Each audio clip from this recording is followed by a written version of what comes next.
বিধানসভা নির্বাচনে ঠিক কত ভোট পাবে তৃণমূল? ভোটার তালিকা থেকে কত নাম বাদ পড়বে তা ঘিরে জল্পনার আবহে নির্বাচনে কত আসন পাবে টিএমসিপি তা নিয়ে চলছে জোর চর্চা। আর তথ্য সামনে আসতেই চমকে গেল আম জনতা। সামনে বড় দাবি। জানেন আসন্ন নির্বাচনে কত আসন পেতে পারে মমতার সরকার?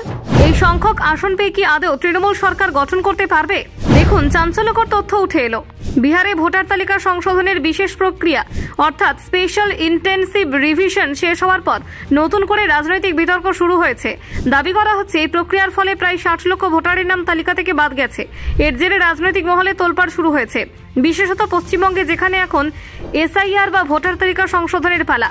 পশ্চিমবঙ্গের মুখ্যমন্ত্রী মমতা বন্দ্যোপাধ্যায় এই প্রক্রিয়াকে সরাসরি এনআরসি বলে ব্যাখ্যা করেছেন। তিনি আশঙ্কা প্রকাশ করেছেন এই সংশোধনের নামে বহু বৈধ নাগরিকের নাম তালিকা থেকে বাদ দেওয়া হতে পারে। মুখ্যমন্ত্রী ঘোষণা করেছেন তিনি কোনো নাগরিকের নাম বা ভোটার তালিকা থেকে বাদ দিতে দেবেন না এবং এই বিষয়ে রাজ্য সরকার সচেষ্ট থাকবে। অন্যদিকে বিরোধী দলনেতা শুভেন্দু অধিকারী পাল্টা দাবি করেছেন বাংলায় বিহারের তুলনায় অনেক বেশি সংখ্যক নাম বাদ যাবে এসআইআর এর মাধ্যমে। তার মতে রাজ্যে বহু ভুয়ো নাম রয়েছে এবং এই সংশোধনের মাধ্যমে প্রকৃত ভোটারদের তালিকা তৈরি হবে। এই ইস্যুতে রাজ্য সরকারকে একাধিকবার কটাক্ষ করেছেন শুভেন্দু অভিযোগ করেছেন রাজ্যের সরকার বিএলও নিয়োগ প্রক্রিয়ায় কারচুপি করছে। তার মতে বহু বুথে স্থায়ী সরকারি কর্মচারী থাকা সত্ত্বেও তৃণমূল ঘনিষ্ঠ অস্থায়ী কর্মীদের বিএলও হিসেবে নিয়োগ করা হচ্ছে।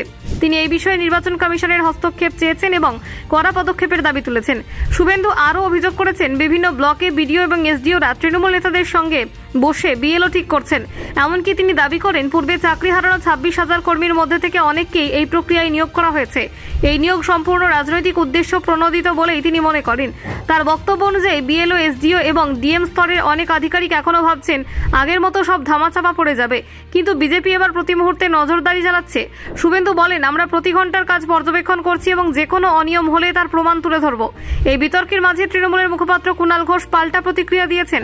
তার বক্তব্য, নির্বাচন কমিশনের কাজ নির্বাচন কমিশন করুক, শুভেন্দু অধিকারীর এইসব বিষয়ে মাথা ঘামানোর দরকার নেই।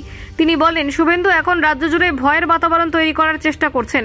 কুণাল ঘোষ আরও বলেন, যে কোনো তালিকাতেই ভোট হোক না কেন 2026-এর নির্বাচনে তৃণমূল 250-টিরও বেশি আসন পাবে এবং মুখ্যমন্ত্রী হবেন মমতা বন্দ্যোপাধ্যায়। তার দাবি জনসমর্থন তৃণমূলের পক্ষে রয়েছে এবং বিজেপি যতই চক্রান্ত করুক না কেন তারা ব্যর্থ হবে। এসআইআর প্রক্রিয়া নিয়ে তৈরি হওয়া বিতর্ক তৃণমূলের মধ্যে এক ধরনের প্রতিরোধ মানসিকতা গড়ে তুলেছে। মমতা বন্দ্যোপাধ্যায় আগেই জানিয়ে দিয়েছেন তিনি নির্বাচন কমিশনের এই কার্যকলাপকে নজরে রাখছেন এবং প্রয়োজনে কেন্দ্রের বিরুদ্ধে মুখ খুলবেন। অনেকেই মনে করছেন বিহারে যেভাবে বিরাট সংখ্যায় ভোটার বাদ পড়েছে তেমন ঘটনা যদি বাংলায় ঘটে তাহলে তা নির্বাচনের ফলাফলকে বড়ভাবে প্রভাবিত করতে পারে। বিশেষ করে সংখ্যালঘু এবং পিছিয়ে পড়া গোষ্ঠীগুলির মধ্যে এই বিষয়ে গভীর উদ্বেগ ছড়িয়ে পড়েছে। অন্যদিকে বিজেপির একাংশ মনে করছে এই সংশোধনের ফলে বাংলায় প্রকৃত ভোটার তালিকা গঠনের সম্ভাবনা তৈরি হয়েছে।